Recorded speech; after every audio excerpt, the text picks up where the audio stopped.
السلام عليكم ورحمة الله وبركاته. نحمد الله العظيم نصلي ونسلم على الرسول الكريم أما بعد فقد قال الله سبحانه وتعالى في كلامه القديم والفرقان الحميد أعوذ بالله من الشيطان الرجيم بسم الله الرحمن الرحيم وأطيعنا الله ورسوله إنما يريد الله ليذهب عنكم الرجس أهل البيت ويطهركم تطهيرا صدق الله العظيم. அளவற்ற அருளாளனும் நிகரற்ற அன்புடையோனுமாகிய எல்லாம் வல்ல அல்லாஹுவின் பெயரால் துவங்குகிறேன். அருமை நாயகம் முஹம்மது ரசூலுல்லாஹ் ஸல்லல்லாஹு அலைஹி வஸல்லம் அவர்களின் மீதும் நற்பாக்கியங்கள் நிறைந்த அவர்களுடைய உம்மத்தின் மீதும் குறிப்பாக மன்னூல் ஹசனாத் மகளிர் அரபிக் கல்லூரியினுடைய பட்டமளிப்பு விழாவில் பங்கேற்றிருக்கிற நம் அனைவர் மீதும் எல்லாம் வல்ல அல்லாஹுவின் நல்லருள் என்றென்றும் நிறைவாக உண்டாவதாக. ஆமீன். கண்ணியத்திற்குரிய விழாவினுடைய தலைவர், விழாவிற்கு முன்னிலை வகித்துக் கொண்டிருக்கக்கூடிய சங்கைக்குரிய ஒயிட் ஹவுஸ் தாஹிர்பாய் ஹாஜியார் அவர்கள், அவர்களுடைய குடும்பத்தினர் மற்றும் சகோதர பெருமக்கள், மன்மூல் ஹசனாத் மகளிர் அரபிக் கல்லூரியை நிர்வகித்து வருகிற நிர்வாக பெருமக்கள் மற்றும் பணிபுரிகிற பேராசிரியைகள், மேடையில் வீட்டிருக்கக்கூடிய முன்னிலை வகிக்கக்கூடிய சங்கைக்குரிய சமுதாய பிரமுகர்கள், தர்மபுரி மாவட்ட காசி அன்பு சகோதரர் ஃபஸ்ல் கரீம் ஹஜ்ரத் தாமத் பரகாத்துஹும் அவர்கள், மேடையில் வீட்டிருக்கக்கூடிய கும்பகோணம் மற்றும் சுற்று வட்டாரங்களுடைய மார்க்க பணியாற்றக்கூடிய மகத்தான பணியை செய்து வரக்கூடிய மாண்பார்ந்த ஆலிம் பெருமக்கள், ஜமாத்துல் உலமா சபை சார்ந்த மரியாதைக்குரிய அங்கத்தினர்கள், வருகை தந்திருக்கிற பெற்றோர்கள், பெரியோர்கள், பட்டப்பெரும் அன்பு சகோதரிகள், உங்கள் அனைவருக்கும் என் ஆரம்பமான அஸ்ஸலாமு அலைக்கும் வரஹ்மத்துல்லாஹி வபரகாத்துஹு.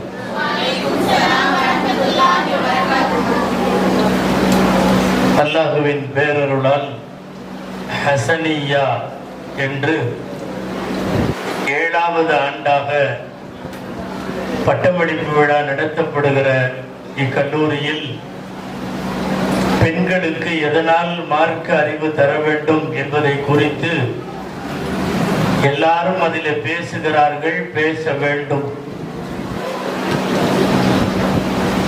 ஒரு குறுகிய காலத்தில் ஒரு 10 ஆண்டுகளுக்குள்ளாக சிறுவர் சிறுமியரின் குர்ஆன் மதரசாவாக துவக்கம் பெற்ற இக்கல்வி நிறுவனம் இன்றைக்கு நிஸ்வான்களுக்கு, குடும்ப பெண்களுக்கு, பருவ பெண்களுக்கு மார்க்க கல்வியை போதித்து தந்து ஆலிமாக்களாய் முஅல்லமாக்களாய் அவர்களை உருவாக்குகிற மகத்தான பணியை இந்த ஊரிலே செய்து வருகிறார்கள். அல்லாஹ் மதரசாவை நீடித்து தருவானாக.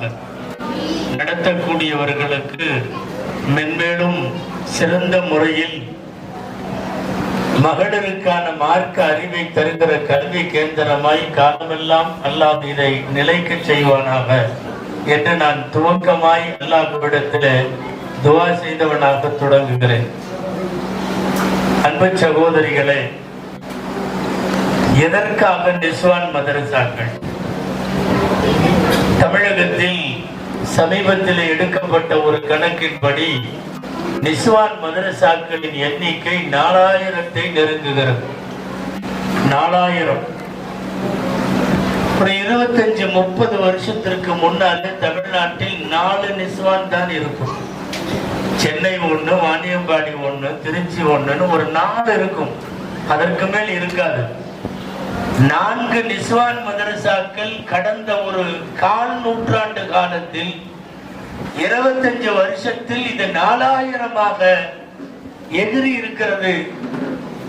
10-100 மடங்கள்ல 1000 மடங்காய் பரிணமித்திருக்கிறது என்றால் அதற்கான தேவை இன்றைய காலத்திலே அதிகரித்திருக்கிறது என்று பொருள். பெண்களை மையப்படுத்தி அதிகமான சினிமாக்கள் வருகிற போது, ஆபாசங்கள் வருகிற போது, நாடகங்கள் வருகிற போது, தொலைக்காட்சி தொடர்கள் வருகிற போது, பிக் பாஸ்கள் போன்ற கடிசடை நிகழ்வுகள் எல்லாம் வருகிற போது நாம ஆப்போசிட்ல மதரசாக்களை அதிகமாக்க வேண்டும், பெண்களுக்கான சொற்பொழிவுகளை அதிகமாக்க வேண்டும், மார்க்க விஷயங்களை பெண்களுக்கு கொண்டு போய் சேர்ப்பதற்கு என்னென்னவெல்லாம் தேவையோ அதையெல்லாம் எதிர்த்தரப்பிலே நாம் மிக அதிகமாக செய்ய வேண்டிய பொறுப்பும் கடமையும் நமக்கு இருக்கிறது. நிறைய பொம்பளைங்க இப்போ ஒரு மஜ்லிஸ்ல பட்டமளிப்பு விழால உட்கார்ந்து இருக்கிறீங்க. அல்ஹம்துலில்லாஹ். நிறைய இடத்துல இவ்வளவு பொம்பளைங்க இப்ப கிடைக்கிறது இல்லை. மகரிப் நேரம், இஷா நேரம் பயான் வைக்கிறாங்க. அவங்க ஏதாவது தொடர்ல பிஸியா இருக்கிறதுனால வயசான அம்மாக்கள் மட்டும்தான் வர்றாங்க. இங்க குமர்கள் முதல் மூதாட்டிகள் வரை எல்லாமே உட்கார்ந்து இருக்கீங்க. காரணம் இந்த நேரம் பிக் பாஸ் எல்லாம் இல்லை. நல்ல படமும் இந்த நேரத்துல போட மாட்டான், நாடகமும் இருக்காது. அதனால நீட்டா வந்து உட்கார்ந்துட்டீங்கன்னு நினைக்கிறேன். ஆனால் உங்கள் காதில ஊத வேண்டிய சங்கு நிறைய இருக்கிறது. உங்களுடைய செவிகளுக்கு திரும்ப திரும்ப சென்று போய் சேர்க்க வேண்டிய, சொல்ல வேண்டிய செய்திகள் அதிகம். முதல்ல ஒரு விஷயம், இங்க ஒரு 10-14 பேர் பட்டம் வாங்குறாங்கன்னு நினைக்கிறேன். ஒரு 10 ஆலிமாக்கள், ஒரு 4 மொல்லமாக்கள், இதுல சிறிய பெரிய பெண்கள் எல்லாம் அடக்கம். எப்படியாவது ஷரியத்தினுடைய இல்மை, அல்லாஹ் ரசூலை பற்றிய புரிதலை பருவ பெண்களுக்கு கண்டிப்பா கொடுத்துடணும். குறிப்பாக திருமணத்திற்கு முன்னாலேயே முடிந்தால் ஒரு பெண் அவள் சார்ந்து, அவள் குடும்பம் சார்ந்த ஷரியத் சட்டத்தை முழுசா தெரியணும். நான் அடிக்கடி சொல்றது உண்டு, உங்களுக்கு தெரிஞ்ச விஷயம்தான். பொண்ணு பார்க்கறதுக்கு போறாங்கல்ல, போய் பொண்ணெல்லாம் பார்த்துட்டு கண்டிப்பா தவறாம பொண்ணு ஓதி இருக்கான்னு கேட்போம். கேட்கறமா இல்லையா? ஃபர்ஸ்ட் பொண்ணு பார்த்துருவாங்க, அழகா இருக்குதா, அது இருக்கா, இது இருக்கா, மூக்கு, மொழி, நட, பேச்சு, சிரிப்பு எல்லாத்தையும் பார்ப்பாங்க. கலசீவரங்கிற பேர்ல பேர் இருக்கான்னு கூட பார்த்துருவாங்க. எல்லாம் பார்த்து முடிச்சுட்டு அந்த குடும்பத்தோட இது பொம்பளைங்க எப்படி, என்ன, மாமியா, நாத்தனா எல்லாம் தவறாம ஒரு வார்த்தை ஓதி இருக்கான்னு கேட்போம். அவங்க சொல்லுவாங்க, ஆமா எங்க ஊர் மதரசால ஓதி இருக்குது, இந்த மாதிரி பட்டம் வாங்கி இருக்குது, ஆலிமா, முபல்லிகான்னு எல்லாம் ஏதாவது சொல்லுவாங்க. நீங்க ஒரு திருப்தியோட எந்திரிச்சு வருவீங்க. நான் எதுக்கு சொல்றேன்னா, மாப்பிள்ளை பார்க்க போறோமல்ல, என்னைக்காவது மாப்பிள்ளை ஓதி இருக்காரான்னு கேட்டிருக்கீங்களா? மாப்பிள்ளை என்ன அலிப்பே தேவா, அவர் முன்ன பின்ன மதரசாக்கு போயிருக்காரா? கேட்கறது இல்லை. மாப்பிள்ளை பார்க்க போகிற போது மாப்பிள்ளையின் தொழில் விசாரிக்கப்படுகிறது, சம்பளம் விசாரிக்கப்படுது, அவர் எங்க வெளிநாடு, எத்தனை வருஷமா இருக்காரு, என்ன, திரும்ப போவாரா, விசா இருக்குதா, அதான் இதா, என்னென்னமோ கேட்போமே ஒழிய அவர் ஓதிட்டாரா, அவர் எஸ்என்எல் குரானா, அல்லந்து ஜூஸ்வா, இல்ல குரான்ல எத்தனை ஜூஸ் ஓதி இருக்காரு, ஒண்ணுமே கேட்கறது இல்லை. ஏன்னா ஒரு ஆம்பளை ஓதுறது அவருக்கு, அல்லது அவர் யாருக்காவது போய் சொன்னா அவர்களுக்கு. ஒரு பொம்பளை ஓதனா மட்டும்தான் ஒரு குடும்பம் சிறக்கும். அந்த குடும்பத்துல ஆண் பிள்ளைகள், பெண் பிள்ளைகள், கணவன், கணவன் வீடு சார்ந்தவர்கள் அல்லது இந்த பெண்ணுடைய வீடு சார்ந்தவர்கள், இத்தனை பேருக்கும் சேர்ந்து ஒரு பெண் ஓதுகிறாள். ஓதிய பெண் அந்த குடும்பத்திற்கு ஷரியத்தை சொல்ல முடியும். கேட்கிறாங்களோ இல்லையோ சட்டத்தை சொல்ல முடியும். முதல்ல நம்ம பிள்ளைகளுக்கு தீனை கொடுக்கணும்னா நமக்கு தெரியணுமா இல்லையா? இப்போலாம் நிறைய ஊர்ல, இங்க கும்பகோணத்துல, சென்னையில எல்லாம் என்னன்னா, எல்கேஜி கொண்டு போய் சேர்க்கிறாங்கல்ல ஸ்கூல்ல, அந்த எல்கேஜிக்கு அவங்க பேரண்ட்ஸுக்கு இன்டர்வியூ வைக்கிறாங்க, எக்ஸாம் வைக்கிறாங்க. அவங்க அம்மா தான் வர சொல்லி ஒரு கொஸ்டின் பேப்பர் கையில கொடுத்து எழுதுங்கிறாங்க. எங்க குழந்தை தானே படிக்குது, நீங்க ஏன் பேரண்ட்ஸுக்கெல்லாம் எக்ஸாம் வைக்கிறீங்கன்னா, இல்ல குழந்தைக்கு சொல்லி தர்ற அளவுக்கு அவங்களுக்கு டேலண்ட் இருக்கான்னு பாக்குறோம், அவங்களுக்கு இங்கிலீஷ் நாலேஜ் இருக்கான்னு பாக்குறோம், அவங்களுக்கு ஜிகே இருக்கான்னு ஜெனரல் நாலேஜ் இருக்கான்னு பாக்குறோம். இப்படின்னு எல்லாம் சொல்லி பெற்றோர்களுக்கு பரீட்சை வைத்து குழந்தைகளை எடுக்கிறார்கள் என்றால் இங்கேயும் அதேதான். என்னன்னா, நீங்க உங்க குழந்தைக்கு ஓதி கொடுக்கணும்னா, உங்க குழந்தைக்கு துவாக்கள் சொல்லி தரணும்னா, உங்கள் குழந்தைகள் தொழுகையாளிகளாக வர வேண்டும் என்றால் மார்க்கப்பட்டுள்ள தலைமுறையை உருவாக்குவதற்கு முதல் வேலை அந்த வீட்டினுடைய பெண்கள் ஓதி இருக்க வேண்டும். அதனாலதான் எல்லா இடத்திலையும் பெண்கள் ஓதி இருப்பவர்களாக பார்த்து நாம் கல்யாணம் செய்கிறோம். அன்புக்குரியவர்களை, 4000 நிஸ்வான் இருக்குன்னு சொன்னேன், இன்னைக்கு கண்டிப்பா தேவை. பொதுவா தாய்மார்கள் நல்லா தெரிஞ்சுக்கணும், அடுத்த தலைமுறையில் இருக்கிற இன்றைய சிறுவர் சிறுமியர் இவங்களுக்கு தீனுல் இஸ்லாம் போய் சேரணும்னா 3 வழிதான் இருக்கு. 3 வழி. ஒரு வழி, அந்த வீடு இஸ்லாமிய மயமாகணும். 2, கல்வி கூடம் சரியாக இருக்கணும், ஒழுக்கமும் மார்க்கமும் போதிக்கணும். 3வது, நம்மை சுற்றி இருக்கிற சமூக சூழ்நிலைகள். இந்த 3 சரியா இருந்தா மட்டும்தான் குழந்தை நல்லா வளரும், சந்ததி சரியாக வரும், இல்லைன்னா விளங்காது. நமக்கெல்லாம் ஆசை இருக்கிறது, சந்ததி சரியாக வர வேண்டும், இந்த 3ம் சரியா இருக்கணும். ஆனா இன்னைக்கு இந்த 3மே சரியா இல்லை. வீடு இஸ்லாமிய சூழல்ல இல்ல. கல்வி கூடங்கள், குறிப்பாக ஸ்கூல் காலேஜினுடைய எஜுகேஷன்ஸ் நாம குறை சொல்லல, ஒழுக்க மாண்புகளை சொல்லி தருவதில்லை. சிலபஸ் நடக்குது, கிளீனா அவங்களுக்கு என்ன போர்ஷனோ அதை கம்ப்ளீட் பண்றாங்க. நாங்க இத்தனை புக்கு முடிச்சிருக்கோம், எங்க ஸ்கூல் இவ்வளவு %% பாஸ் ஆயிருக்குது, நாங்க இத்தனை வருஷமா 100% ரிசல்ட் கொடுத்துட்டு இருக்கிறோம், எல்லாம் சரிதான். ஒழுக்கம் சொல்லி தருகிறீர்களா? இல்ல.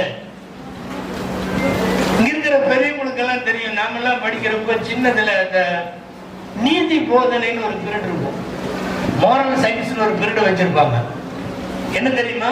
நல்ல ஒழுக்கத்தை. இப்போலாம் அந்த பீரியட் எல்லாம் இல்லை, பூரா ஹிஸ்டரி, அது இது, technical develop, biology, botany, zoology, science, pure science, maths, business maths, accountancy, commerce, எல்லாம் துறை சார்ந்த அனைத்தும் சொல்லி தரக்கூடிய கல்வி கூடங்கள் ஒழுக்கத்தை சொல்லி தருவதில்லை.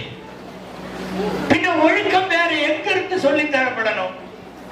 எனவே வீடு விளங்காமல் இருக்கிறது, கல்வி கூடம் சரியில்லாமல் இருக்கிறது. 3வது, சூழ்நிலைகள். இந்த கம்யூனிட்டி, நம்ம வாழ்ற இந்த நம்மை சுற்றி உள்ள இந்த என்விரான்மெண்ட், சுற்றுச்சூழல் ரொம்ப மோசம், ரொம்ப மோசம். இன்னைக்கு வர்ற படமும், இன்னைக்கு வர்ற நாடகமும், இன்னைக்கு வர்ற ரீல்ஸ்களும் கன்றாவி கன்றாவி. அதாவது ஒரு பொம்பளை எவ்வளவு மோசமா நடந்துக்க முடியாதோ அவ்வளவு மோசமாக இன்னைக்கு சோசியல் மீடியால பெண்கள் நடந்துக்கிறாங்க. ஆடுறது, பாடுறது, கூடுமான வரையில் ட்ரெஸ்ஸை குறைக்கிறது, இரட்டை அர்த்தம் பேசுறது, டபுள் மீனிங்ல உரையாட்டல், ஆபாச பேச்சு. இதுக்கு முன்னாடி லத்தீப் பசரத்து பேசுற மாதிரி யாராவது நடிகனை தூக்கி வைத்துக் கொண்டு எனக்கு அவர் தான் வேணும்ன்றது. அன்பானவர்களை நல்லா கவனிக்கணும், உச்சகட்ட தவறான தீய தாக்கங்களுக்கு உட்பட்டிருக்கிறார்கள் பெண்கள். இதுதான் இங்குள்ள சுற்றுச்சூழல். வீடு சரியாக வேண்டும், கல்விக்கூடம் சரியாக வேண்டும், வெளியில் இருக்கிற சூழல் சரியாக வேண்டும். இதெல்லாம் சரியில்லைங்கிறப்போ உங்கள் சிந்தனைக்கு ஒன்று சொல்ல வேண்டும், இந்த ஃபர்ஸ்ட் 2ஐயும் நம்ம கரெக்ட் பண்ண முடியும். எது? வீடு, 2வது கல்விக்கூடம். எப்படி? வீட்டில் ஆலிமா இருந்தால், வீட்டில் இருக்கிற பெண் தக்வா உடையவளாக இருந்தால், வீட்டில் இருக்கிற பெண் தொழுகையாளியாக இருந்தால் அந்த வீட்டுக்கு ஓரளவு தீனை கொண்டு வந்துடலாம். 1 கல்விக்கூடம். அவங்க காலேஜ் நடத்திட்டும், ஸ்கூல் நடத்திட்டும், அவங்க ஒரு நல்ல ஒழுக்கம் சொல்லி தர்றாங்களோ இல்லையோ, இது போன்ற மதரசாக்கள், காலை மாலை மதரசாக்கள், பருவ பெண்களுக்காக நடத்தப்படுகிற இந்த மகளிர் அரபி கல்லூரிகள் கண்டிப்பா இங்க ஒழுக்கத்தை போதிக்கப்படும். சவால் விட்டு சொல்லலாம், இந்த உலகத்தில் இன்றைய சூழலில் மதரசாக்கள் மாத்திரம்தான், தீனுல் இஸ்லாமை போதிக்கிற கல்வி கூடங்கள் மட்டும்தான் ஒழுக்கத்தை சொல்லித் தருவதில் முன்னிலை வகிக்கிறது. அதனால வீடு விளங்கணும், மதரசாவுக்கு வரணும். அந்த வீட்டுக்குள்ள மார்க்கம் தெரிந்த பெண் போக வேண்டுமானால் அவள் மதரசாவுக்கு வந்திருக்கிற பெண்ணா இருக்கணும். மதரசாவுக்கு வந்தா என்ன கிடைக்கும்? ஒண்ணும் இல்ல. நாங்க மதரசாவின் நிஸ்வான் மதரசாக்கள் நடத்துறது ரொம்ப முக்கியமா 3 காரணம் தான்.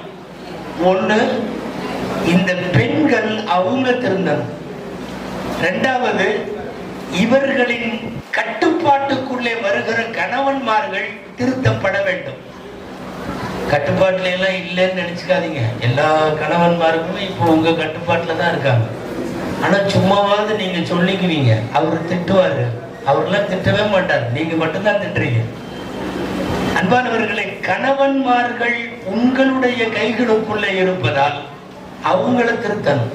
3வது, உங்கள் மடியில் வளரும் குழந்தைகளை நல்ல குழந்தைகளாய், மார்க்கம் தெரிந்த குழந்தைகளாய் நீங்கள் உருவாக்கணும். இந்த 3 காரணம் தான் மகளிர் அரபி கல்லூரிகளை ஏன் இவ்வளவு நடத்துகிறார்கள் என்கிற கேள்விக்கு விடை. முதல்ல இந்த பெண்கள் அவர்கள் சரியா திருந்தணும் இல்லையா? அவர்களுக்கு தீன் வேண்டும். நான் அடிக்கடி சொல்வதுண்டு, நபி ஸல்லல்லாஹு அலைஹி வஸல்லம் நல்ல பெண்ணுக்கு, மணப்பெண்ணுக்கு, நல்ல மாப்பிள்ளைக்கு அடையாளமே என்ன தெரியுமா? தீன் தான் சொல்றாங்க. எங்கள்கிட்ட நல்ல மாப்பிள்ளை இருக்கு, ஒரு பொண்ணு வேணும், யார கண்டுபிடிக்கலாம்? சல்லாசி சொல்றாங்க, சில பேர்த்திட்ட அழகு இருக்கும், சில பேர்த்திட்ட நல்ல காசு இருக்கும், சில பேர் ஃபேமிலி பேக்ரவுண்ட், ஃபேமிலி குடும்பம், பாரம்பரியம், குலம், கோத்திரம் அது நல்லா இருக்கும், சில பேர்த்திட்ட தீன் இருக்கும். ரசூலுல்லாஹ் இந்த நாளையும் சொல்லிட்டு தீன் இருக்கிறவங்களை தேர்ந்தெடுத்துங்க. அப்ப நல்ல பெண்ணுக்கு முதல் அடையாளம் என்ன தெரியுமா? அவளுக்கு தீன் வேண்டும். இந்த சமோசா சலசலப்புல இங்க கேட்காம விட்டுறாதீங்க, கொஞ்ச நேரம் தான் பேசுவேன், கேளுங்களேன் கொஞ்சம். அன்பானவர்களே, தீன். அப்ப படிக்கிற பொண்ணு வேணாமா? இருக்கட்டும், நல்லது. படிப்பும் இருக்கட்டும், கூட தீன் இருக்கணும். அப்ப பணக்கார பொண்ணை கட்டக்கூடாதா? கட்டலாம், நல்லது. பணக்கார பெண்ணாகவும் இருக்கட்டும், தீன் இருக்கட்டும். நாங்க ஃபேமிலி நல்ல பெரிய ஃபேமிலியா பாக்குறோம், பாருங்க, நல்லது. ஃபேமிலியும் நன்றாக இருக்கட்டும், தீன் இருக்கட்டும். இந்த எதுவாக இருந்தாலும் பிளஸ் தீன் இருக்கணும். இல்ல காசு நல்லா இருக்கு அவங்கள்ட்ட, தீன் இல்ல, இந்த பொண்ணு வேணாம். அழகு நல்ல பேர் அழகு, ஆனா தீன் இல்ல, வேணாம். நல்ல ஃபேமிலி, ஊர்ல பேர் உள்ள ஃபேமிலி, தீன் இல்ல, வேண்டாம். மார்க்கம் முதல் கடமையாக, மற்றவைகள் எல்லாம் அடிஷனலாக பார்க்க வேண்டும் என்பது அதற்கு அர்த்தம். அது எப்ப கிடைக்கும்? இது போன்ற நிஸ்வான்களில் நீங்கள் குர்ஆனை, ஹதீஸை, அல்லாஹ் ரசூலுடைய ஞானத்தை படிக்கிற போது கிடைக்கும். இது பொண்ணுக்கு மட்டும் இல்ல, மாப்பிள்ளைக்கும் அர்த்தம். நல்ல பொண்ணு எங்கள்கிட்ட இருக்கு, ஒரு நல்ல மாப்பிள்ளை வேணும் அப்படின்னா ரசூல் ஸல்லல்லாஹு அலைஹி வஸல்லம் சொல்றாங்க, இதா خطب இலைக்கும் மன் தர்லவுன தீனஹு வ குலுகஹு ஃபஸவ்விஜூஹு வ இல்லா தஃஅலூஹு தகுன் ஃபித்னத்துன் ஃபில்